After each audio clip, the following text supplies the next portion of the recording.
How you doing, folks? It's your boy, the Ultimate B-Man, once again, and I'm here to do a video with my homeboy, CrimmsonChris. And we're here today to talk about a certain superhero who happens to dress up like a bat. Like a bat. Just like a bat. Jumping from roof to roof, beating up criminals, crazy criminals, from what I've seen. And as of late, we checked out the latest Bat, The Dark Knight Returns, Part 1. Very deep. Frank Miller. Yes, you did. It's a great movie. I mean, we're gonna get into it anyway. So why even wait? Why even wait? We're gonna jump right into it. Come on with it. All right, guys. So first off, we're just gonna start off by saying, of course, the movie's good. All right, Part 1 is excellent. I'm gonna talk about the cover for a second. The cover of the actual movie itself is one of the best Batman covers I've seen in a long time, especially for a movie. I think that's just an excellent cover. So now that that's out of the way, I've got that done, I'm going to talk about the movie itself. The movie, of course, is based off of Frank Miller's Batman The Dark Knight Returns. For those of you who have not read the comic, shame on you. And the comic is about an older, harder, more stone-cold Batman.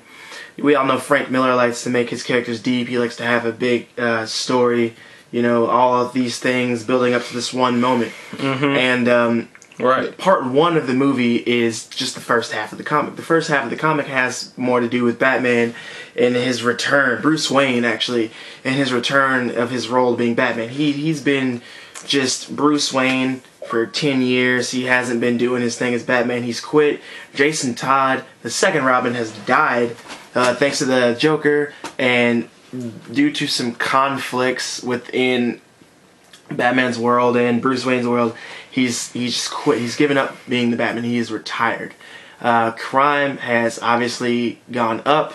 Gotham has gone to hell, and there are no other heroes to take care of them, take care of Gotham, to protect its people. Which is kind of sad to me. It's like, we're in Gotham City. This is the DC universe, right? And if Gotham City's in that bad of a shape, wouldn't you think the rest of the other superheroes out there may have came in? That's a good point. That's a good point. Like I said, for those of you who have not read the comics and who have not seen the movie, spoiler alerts, of course. Spoiler alerts always, so make sure we got that. Other heroes have also stopped being heroes. We don't find that out in Part 1. We actually find that out in another part of the movie, Part 2, right, which is another film entirely. But in Part 1, like I said, it just focuses on Batman becoming Batman once again. So Bruce decides that the city has gone to hell and he's tired of dealing with it. And even though he is 50 years old and Gordon is now 70 years old and retiring from being the commissioner of the city, he is going to once again step in, intervene, and do what the cops cannot, which is take care of crime, which is protect the city. So he once again dons the costume. He dons the old school blue and gray, you know, with a big bat on it. He's Batman again. He's doing his thing, and he's old now. So you see him kind of struggling to do the things that he used to do 10 years ago when he was in his prime. So that's happening, and there's this new group of criminals called the Mutants, and they just kill people because, you know, it's fun. You know, they have their own way of talking. Frank Miller did the comics back in the 80s, you know, I guess late 80s, like 86, so somewhere in between there. Somewhere in between there, yeah. It's like 85, 86 when that came out, before the Tim Burton Batman even came out. And they have their own way of talking. They say slice and dice a lot, you know? Rob. Yeah, Rob and Don, yeah. Rob and Don. Yeah, they're funny. But anyway, they go out and they just kill people. They do what they want to do. They're the mutants. They can do what they want. Don't call them a game. They're the mutants. That's how they do. That's it. Their boss even, you know, illustrated that in a video. So he has to deal with not only them and just regular criminals, but he also has to deal with Harvey Dent is actually, he's gotten reconstructive surgery, and his face is equal on both sides. He's just Harvey Dent now. And that he has to deal with him, and then Harvey Dent goes crazy once again. He's doing his Two-Face thing, so he has to take care of that. And there's this girl who, like I said, for those of you who don't know, there's a girl, Carrie Kelly, who has donned herself as Robin. You know, she's going to be the new Robin, and she finds Batman and starts following him and starts doing his thing, doing her thing, and she fights with a slingshot, and she has like limited fighting abilities, but she makes it work, you know.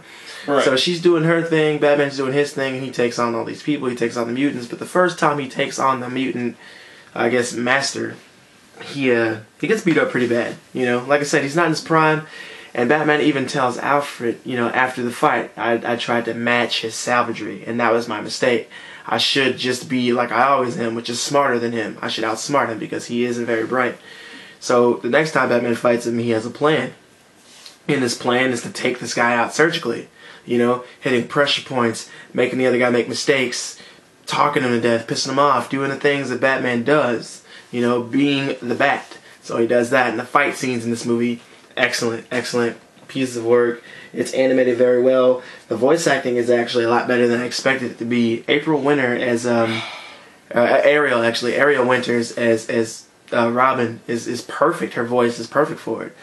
And you know, we have a new guy being Batman, but it works because his, like I said, it's an older, bigger Batman. I'm not mad at that at all. I mean, I totally 100% agree with you. I mean, the voice acting was just so well balanced. I was like, am I watching the animated series again? And I mean, this might be even better than the animated series. I mean, it's an older Batman, a completely different story, but it works. It does work. I mean, there's nothing you can complain about, and you know, it's just, there's a lot of detail in everything that they say, and it has a meaning to it. And exactly. you pointed that out to me.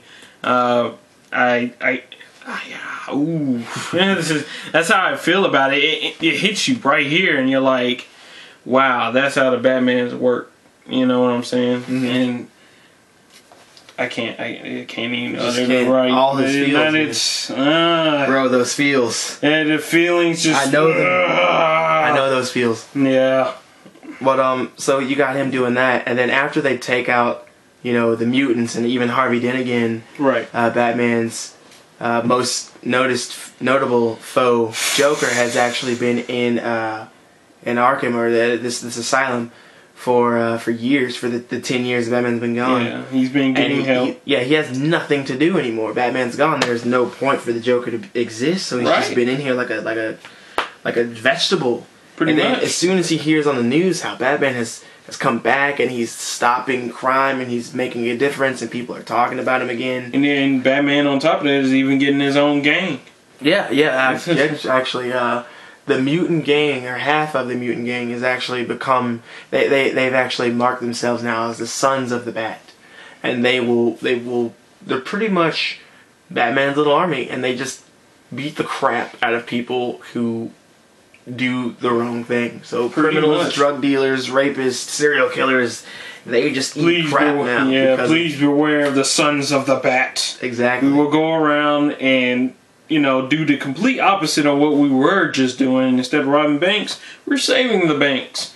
Instead of us taking kids and murdering them, we're saving the kids. Exactly. So the mutants in this aspect have become what Batman needs them to be, which is an army. You know, he needs an army.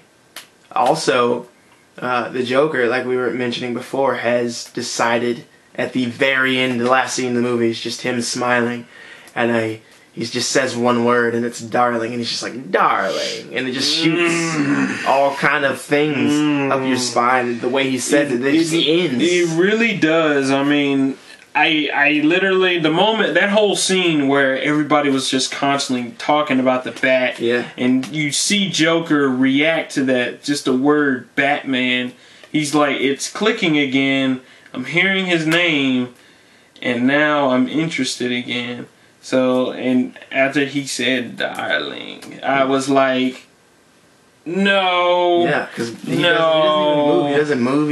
He hardly blinks. He does nothing. There's even one scene so where you got the whole thing where he's like turned around, you know, and they're talking about Batman. He has that whole creepy like head head turn thing going on. Yeah, he was like he was paralyzed or something. There's even a scene in the movie where he's sitting down on the bed. They have to like feed him food. Yeah. Because he's just not moving. He's like he just gave up being a Joker. Gave up being alive. Yeah, pretty much. He was like, there's no point in living. That's exactly the way Joker's always put it for Batman. It's like, you and me are a team. Don't forget that. Yeah. But like we said, the movie is an excellent film. It's animated very nicely. The colors are great. The cover is great. The soundtrack is actually pretty good for the movie.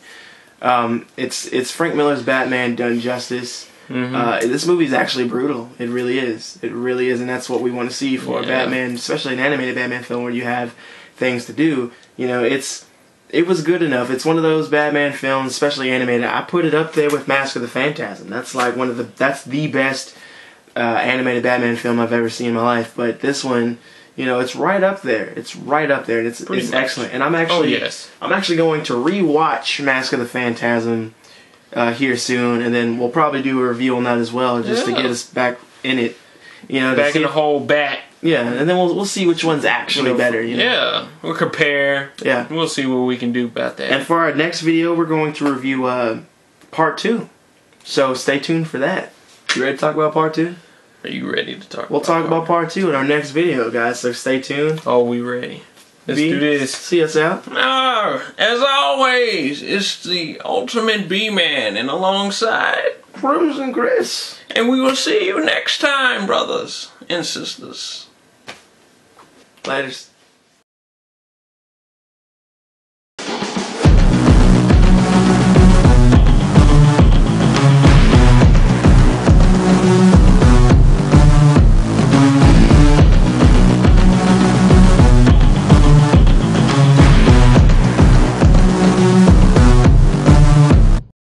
Can't he just let things go the way the rest of us do? We count 2. So a bunch of psychopaths turn on criminals instead of the rest of us, and you want to blame Batman? I say more power to them. Do not expect any further statements. The sons of Batman do not make speeches. We act. Gotham City belongs to the Batman. Batman. Darling.